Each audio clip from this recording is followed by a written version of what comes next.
Several rounds of rain. Roads flooded, fields full of water, trees toppling on cars, power poles left leaning, and parents called to pick up children early from school. Tonight we're asking if a tornado did indeed hit one part of the Piedmont Triad. Our live team coverage of the severe storms starts right now.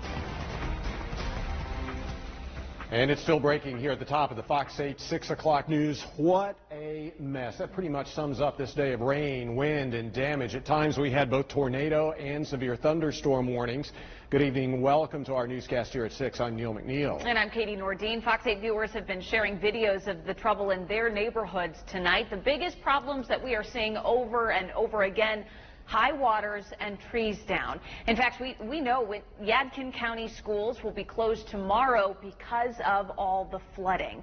The question we have for Chief Meteorologist Van Denton tonight: when are we going to be done with all this rain, Van? Well, the heavy rain will be done with probably a little after midnight. Then it's moderate and then tapering on down to little or nothing after that. But we've got flood watches out. We got flood warnings. We still have a tornado watch out in the eastern part of our state. And we've got some river flood warnings as well. So a real mess out there with all this that's going on currently out there. The storms that we had today, heaviest in the eastern part of the state, now moving out, and everything behind it's just mainly moderate to at times some heavy rainfall. Storm reports, we have a lot of those out there, a lot of wind damage. We have a lot of flooding reports today, and we've had some tornado reports down near the Charlotte area. They'll have to be confirmed tomorrow before we can be sure, because it's really hard to differentiate between straight line and tornado winds unless you see the funnel. And you can see one of the storms we had roll through today around lunchtime was really nasty. Around the Liberty area had a lot of damage, and we did have a tornado warning, but no word of a tornado there yet. But a lot of people that live there think it was, and the rotation would back it up. 73-mile-per-hour rotation just west of Liberty. Not as many reports from this one, but this one looked really impressive, and the rotation was at 79. That was between Graham and Hall River today. So we've had some really nasty weather. Now things are starting to move out to the east and start to improve, and that severe weather threat is moving away as well. All right, Van, our Fox 8 crews are stationed in the hardest hit areas. As Van mentioned, the town of Liberty in northeastern Randolph County took the brunt of the storm, and Greensboro has been dealing with a lot of flooding. Let's continue our team coverage tonight with Fox 8's Danielle Jackson. She is in Liberty, where strong winds brought a tree down on a woman's home. Danielle. Neil, that's right. Not only did the tree come down on that woman's house, and that's just a few blocks down the road, but I want to show you another house where a tree crashed into this home. Homeowners here tell me it crashed down in the bedroom of this home. Thankfully, no one was inside. Take a look at this video we shot earlier. This is on Candlewood Road. You can see the extensive damage. I spoke with Janet Phillips and her family. They were inside the home when the tree came crashing down in the back portion of their home. They're going to need a new roof, but they just tell me they're glad no one was hurt. Now, just a few houses down on that same road, Candlewood Road, another tree crashed into a home, and no one was home. The homeowners told me right now they have tarp inside, and it's just a complete mess inside of their home as this rain continues to come down. It fell in the back end of my house. It's got holes all the way through the center roof, so it's the kitchen, living room, I would say the whole house. Ceilings are falling out now. And I stopped to actually video because things were spinning on the deck, and then the tree came crashing in. So they were all in an internal bathroom, so everybody's safe, but we've got water pouring into the attic. As you just saw, I mean, just a lot of damage on this road, on Candlewood Road, in the town of Liberty. Now, I saw several Duke Energy crews in this area. The power is out as to be expected. I talked with town manager. He told me that the power could be back on as early as tomorrow's 8 a.m. Live in Liberty tonight, Danielle Jackson, Fox 8 News. All right, Danielle, thank you. It was just a flooding frenzy across our viewing area this afternoon from High Point to Asheboro. Many of you sent in video just like this from outside of your front doors. And for some people, every time it rains, it floods. People living along North Scientific Street in Jamestown say rushing water is causing problems in their yards and their homes. And that's where Fox 8's Tess Barsber joins us live. Tess, that water has been rising throughout the day. That's right, and you can see where it's sort of pooling in this front yard that I'm standing in right now, and what I'm sure you can see and probably hear is that it flows into another yard where it's even deeper here. I would say there's at least 4 or 5 inches of water, and homeowners tell me that they have been dealing with this problem for years. Fast-moving water. Thank God I have a Jeep, because if I had a different vehicle, there'd be no way. Rushed into yards. Crawl space is right down here. I'm sure there's water that comes into the crawl space. Tamara Welsh deals with flooding during most rainstorms, and Thursday's heavy rain was another headache for her. We've been noticing that due to the moisture, all of the moisture that is happening, some of the floors are a little bouncy where they were not so bouncy because they don't have, I think it's because of the moisture. She rents this home on Scientific Street. The owner has already made adjustments because of the water worries. Oh yes, had to actually raise the AC systems to help keep them from getting flooded. The gravels had to be replaced a couple times at least just from washing out. This is the problem they see, the way the water flows out of this storm drain and rushes downhill straight into the yards of these homes in Jamestown. Oh, every time I know a rain's coming, I worry about it because I know nobody's done their part to correct this problem. High Point City staff tell me the storm drain belongs to developer Gemsite. A team came out to look at the problem Thursday morning, and a meeting is planned to come up with a fix. In the meantime, homeowners are keeping a close eye on their houses as the water creeps closer. These houses are our livelihood, and this is how we feed our families and pay our bills. And we just want someone to man up and do the right thing and resolve this problem that is continuing to do damage and to us and also for the tenants who we love and care about here. And I did reach out to the developer several times to see if they were doing anything to alleviate some of these flooding concerns. I have yet to receive a response, but we will keep you up to date with that meeting between the city, the developer, and these homeowners to let you know what happens next. Live in Jamestown, Tess Barshaber, Fox 8 News. Yeah, you just have to feel for those homeowners. What a mess there, Tess. Thank you. From Jamestown to Greensboro, Latham Park, which is off of West Wendover near Moses Cone Hospital, another area known to flood when we get rain. And Fox 8's Olivia Steen has been following crews around all day while they respond to reports of downed trees and rising waters. Olivia. Well, most of those crews have left for the day, and they've taken a lot of those road closure signs with them. Right now, the flooding is pretty much contained to this Greenway area. As you can see, I can't even walk down the sidewalk without just walking through puddles and water up to my ankles. So this is kind of what it looks like so far right now, and it wouldn't be any surprise if this water spilled out into the roadways if this heavy downpour continued overnight. Now, Greensboro city crews were stationed all around Latham Park, just ready to dispatch if they came across any calls of any down power lines or even trees. None of that happened, but I did see water pooling at the end of the driveways. People in the neighborhood came out of their homes to watch the rain, the level of Buffalo Creek, and one woman even did weather reports on the neighborhood that she posted on YouTube. Michelle Murrow told me that this area is prone to flooding, but she wants to leave this message for those who travel through the area just in case they come across some rising water they didn't expect. Stay off the roads when there's water. Water is so powerful.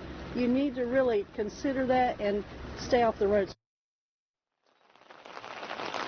I also spoke to Greensboro or Guilford County emergency officials moments ago, and they told me that they did not respond to any emergencies in this area, fortunately. Live in Greensboro, Olivia Steen, Fox 8 News. All right, Olivia, thank you. In Winston-Salem, a woman woke up surrounded by water. Guateria Hall says everything in her bedroom was floating, and there was at least 2 feet of water in the house here on Longview Drive. This is on the city's southeast side, just north of Watown Street. She was afraid to move because she had a heater plugged in, so she asked her mom to call the fire department, and firefighters arrived to rescue everybody inside. I'm sure I'll figure something out, but I just thank God that we still alive. And the heater didn't, spark. It didn't get all the way up to the plug, but it was close. No kidding. Thank goodness everyone's okay. The water has been drained out of the house, but most of Guateria's belongings are damaged. Winston-Salem City and Forsyth County leaders did send out a warning they wanted us to share with you, and that is stay off the roads as long as possible tonight. We'll let our Fox 8 weather team keep you up to date on the changing weather conditions throughout the rest of the evening. You can download the Fox 8 News mobile app to get up-to-the-minute weather alerts wherever you are. You can also follow our team on social media and on the station website, myfox8.com, when you're away from your TV. Well, I was like, no, I'm just a normal girl that God has in his hand. Thankful for God. A 19-year-old walking away after her car fell off a bridge.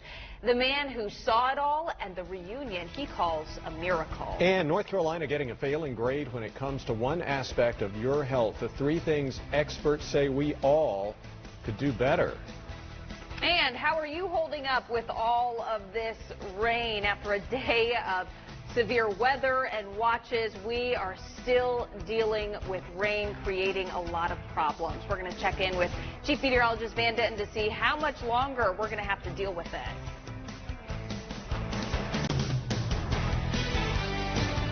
Quick check on the Fox 8 Max weather radar. Lots of rain out there, much of our coverage area under flood watches and warnings. And as you look at this very briefly, Van and I were just talking that if all of this were snow, we would have gotten about 30 to 35 inches. Is that right, Van? 30 to 35 inches? Just think. Cold temperatures here in February, that's what we could have gotten with this. Just something to think about and count our blessings, too. No kidding. As we continue our profiles of the candidates running for North Carolina's new 6th congressional district, we come to Ed Haynes. He spent time in the state legislature where he made a real difference. Even though his party didn't have a majority in the House, he believes he can do even more in Congress if Democrats are able to hold their majority there. You see the hope of this country and the hope of America. Ed Haynes sees the Affordable Care Act as simply a pathway to something that he believes is much better. We have too many people, 500,000 in North Carolina right now, who don't have adequate health care. And in a country of the riches that we certainly have, I think that we have to get on that march. And so my position has been to fix what is broken with Obamacare and the ACA right now, get on a march toward a more single-payer type system. Health care, he says, is exemplary of a bigger struggle. This country was built on the backs of struggle, in many different ways. Haynes believes that even an economy as good as the one America has now is leaving too many people out. And the truth about it is they're poor people, and we're making them comfortable with this idea that they don't need to earn any more money, that they are living in a comfortable way. And the truth about it is these folks are working 2 part-times and 3 part-times to make a whole. And this simply can't happen anymore. Which is why he believes in what he calls a working wage. And as an attorney, Haynes sees big problems with the way that we criminalize our youth. We understand where the problem is. It lies at home. But as adults, as teachers, as counselors, as ministers, and as businessmen, we have to stop crushing our children and blaming them for the faults and ills of their parents. Haynes says it's not just his time in the state legislature that makes him a different candidate, but what he did with those years. I'm the only candidate, the only lawmaker in this race who has actually served at the highest levels of government and been able to lead on and pass legislation that is both life-saving and life-changing. To that end, Haynes points to a bill that he helped get passed with a Republican supermajority in the state legislature that ensured that poorer kids got equal placement in advanced classes in schools. We have an advanced math bill that basically says poor children are not to be held out of advanced math classes when they score perfect scores and replaced by more affluent students, and this was happening all over the state of North Carolina. Bob Buckley, Fox 8 News. Haynes also points to a bill he helped pass in the legislature that expunges the record of those who are proven to be wrongly convicted. In the past, he says those wrongful convictions continue to follow people even after their exonerations.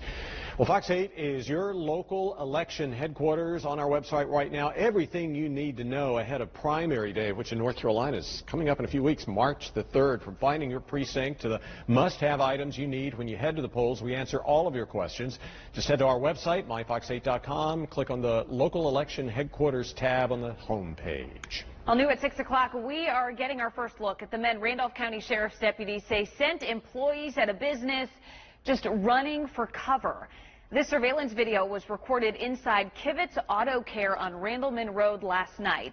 Deputies say someone across the street at the Skillfish Games started shooting. One person at the game room was shot. No one in the auto care business was hurt.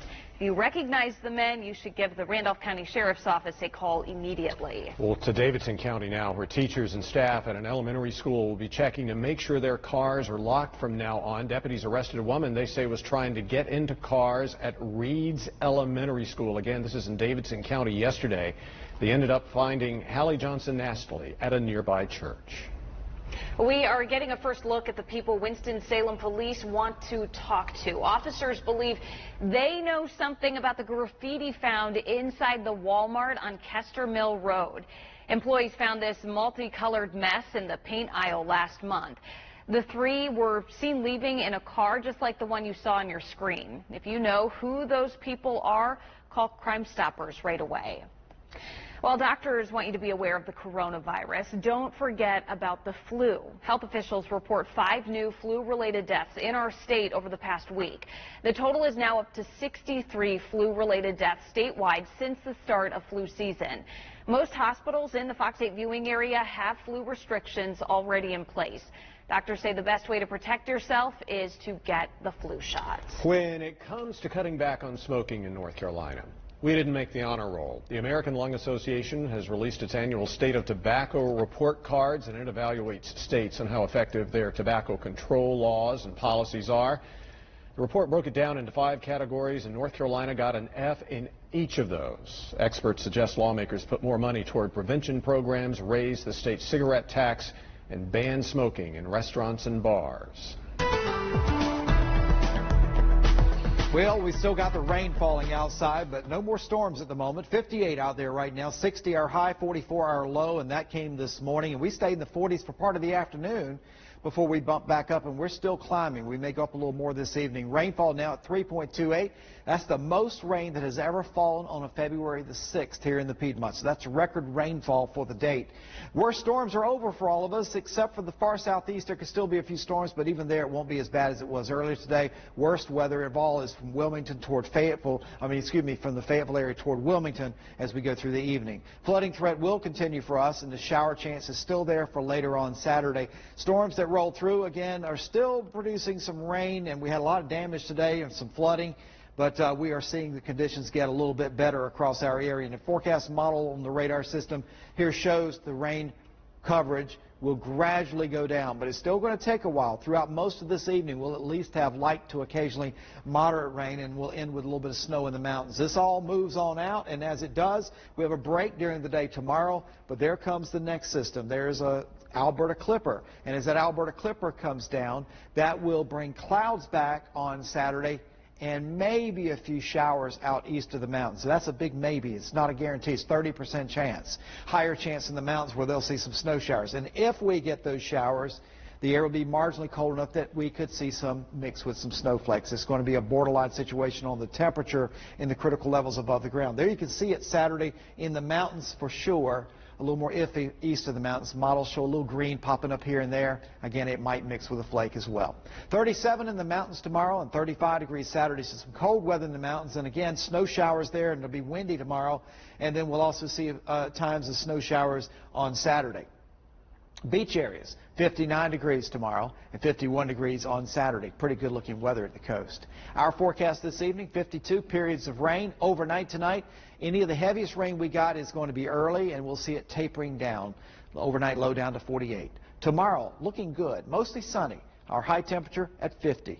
And as we look ahead for the next 7 days, we're chilly on Saturday, and we got some cold nights coming up tomorrow night and Saturday night, and then we moderate back into the 50s. Rain chances back middle of next week, and we can't completely take the chance of rain out. We keep a small chance in there on the 8 to 12 day outlook, but it's generally a 20 to 40% chance, and highs in the upper 40s to lower 50s. Snow sleet odds, well, we have a little bit of a chance there on Saturday. Again, this is the chance to see anything of a dusting or more. It's a better chance you could see a few stray flurries that would not be counted as anything measurable. You can also see chances around 10, 11%, but really this time of year, those are some low odds for a 15-day stretch. All right, coming up in sports, big news from North Carolina A&T Athletics. It looks like the Aggies are on the move. We'll talk about it next. Plus, it's time for the Duke-Carolina Showdown Part 1. And this news just coming down earlier this evening. Tar Heel guard Brandon Robinson will not play against Duke because of the ankle injury suffered Saturday against Boston College. Robinson could miss 1 to 3 more weeks, Coach Williams saying today. We'll be right back.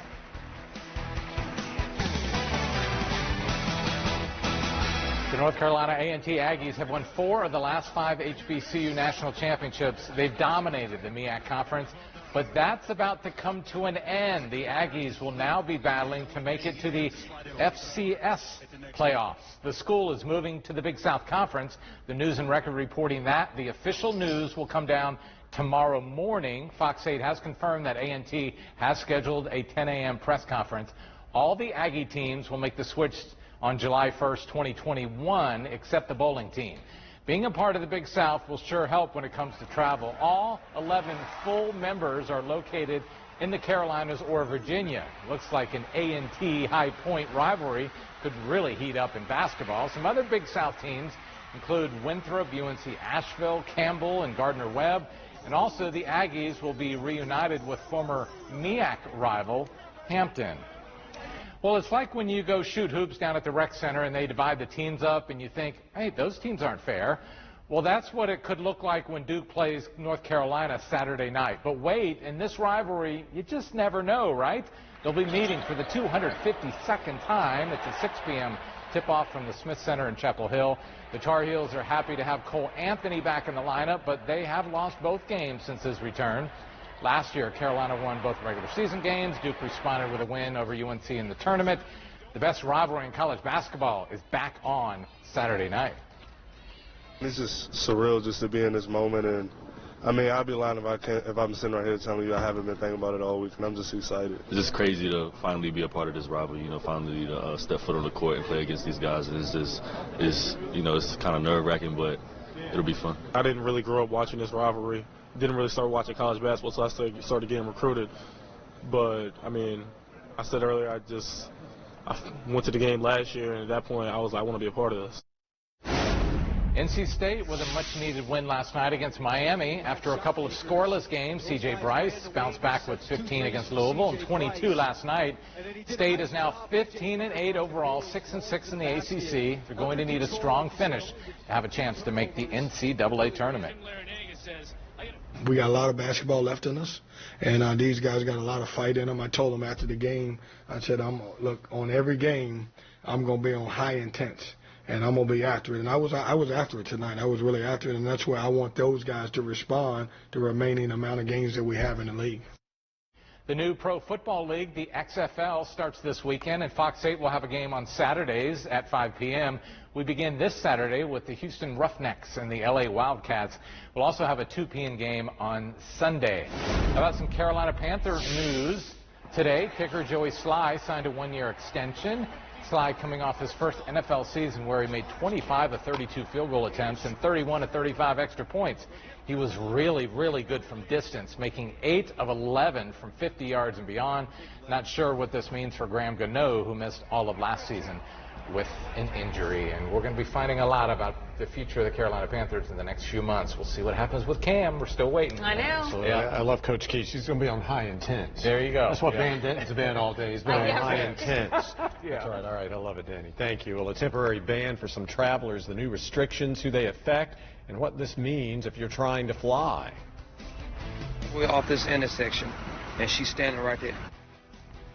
And witnessing a miracle. A man watched as a car went flying off a bridge. The reunion and the special gift to the driver who managed to walk away from it all.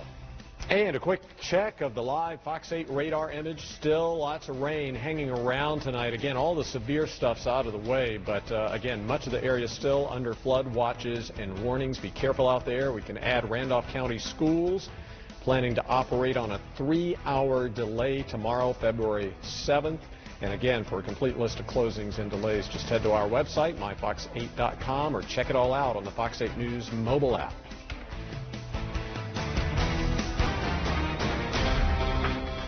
We continue with the breaking news, which has been essentially the weather. It's been the talk of every community across the Piedmont Triad today. In Liberty, here in northeastern Randolph County, strong winds snapping power poles in half, leaving wires entangled messes. Now, the damage not just seen on the outside. Check this out. A Fox 8 viewer letting us into her home on Longview Drive in Winston-Salem where water quickly filled her bedroom. Now, no matter where you look today, it was just a mess in neighborhoods, schools, and on major roadways. The one thing we all want to know right now is when is all of this going to end? And for that answer, let's head straight to Fox 8 Max Weather Chief Meteorologist Van Denton. Van. Well, the severe storm threat is over, but the flooding threat's not over. We still got the area flood at watch, and we have flood warnings in the south, and still tornado watch out in the eastern part of our state. So still a lot going on, but the severe weather from wind damage and possible tornadoes is gone. Just the flooding threat is out there tonight. You see all the storm reports. We had quite a few of those out there today. And again, you saw that video from the damage around Liberty, and this is the storm that caused it right there in this particular area, and the data has gone away from us, but it was showing a 73-mile-per-hour rotation at the moment that took place today.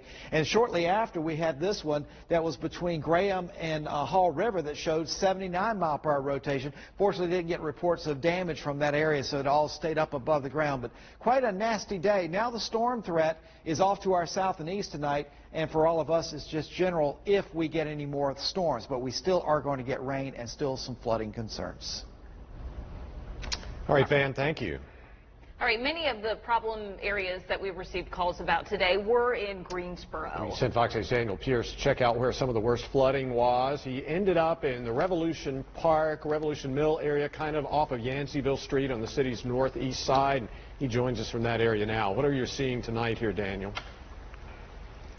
Well, Yanceyville Street, as we showed you there at 5 o'clock, one lane was starting to flood. It was all that water that was building up at Revolution Park. It was just spilling onto the street. Cars were driving by until eventually a police officer stopped people from driving through it. I can say that lane is now back open because that water has had a little bit of time to spill back out into the drainage system to move downstream. Now, Neil, at 6 o'clock you had asked, or 5 o'clock you had asked me about Revolution Mill. That is where I am right now. The creek behind me, this is Buffalo Creek, is absolutely flooded. And one thing I'm seeing too is we're seeing a whole lot of this, a whole lot of large debris that is being washed down the creek and off on the side here at Revolution Mill Park. And one thing we've also seen is that they've had to close some of the bridges to get from the parking lot onto the complex that we've seen people normally travel. They are having to find a different way to get from the complex into their homes. Another thing that we have seen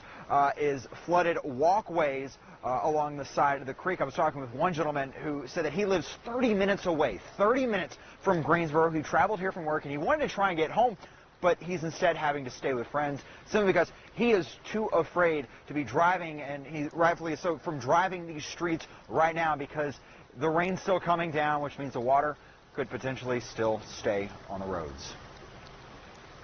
Luckily, I got home before it gets dark because when the sun goes down, it makes it a million times worse to be able to see the spots in the road where it might be a little worse. And so luckily, I'm here and hunkered down. So, but that's the main concern is hydroplaning and just trying to keep the tires on the road.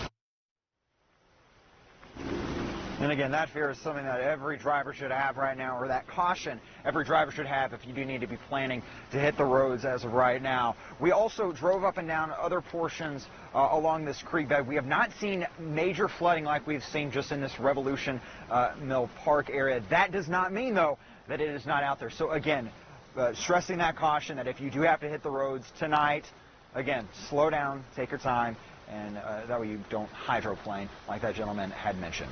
Live in Greensboro, Daniel Pierce, Fox 8 News. All right, Daniel, thank you. The system bringing us all the rain left behind, all of this in Pickens, South Carolina, which is a small town just northwest of Greenville in South Carolina's upstate. Just watch all of this water taking over the roadway. It looks more like a waterfall. See some barrels rolling down the river there. Pickens County leaders telling everyone to stay off the roads tonight. Wow. Yeah, no kidding. As the Max Weather team continues to follow the conditions, we would love to hear from you at your home. Send us pictures or videos that you take of storm damage. You can email them to us at photos@wghp.com. Well, with the impeachment trial over, President Donald Trump is celebrating his acquittal. But as Ray Bogan shows us tonight, not everyone in the nation's capital is celebrating. Now we have that gorgeous word. I never thought a word would sound so good. It's called total acquittal. In the wake of the impeachment trial's conclusion, President Trump is making it very clear who he sees as friends and enemies. The president offered glowing words for the GOP leaders on Capitol Hill, Mitch McConnell and Kevin McCarthy. Mitch McConnell, I want to tell you, you did a fantastic job. Kevin will say, I love it, right?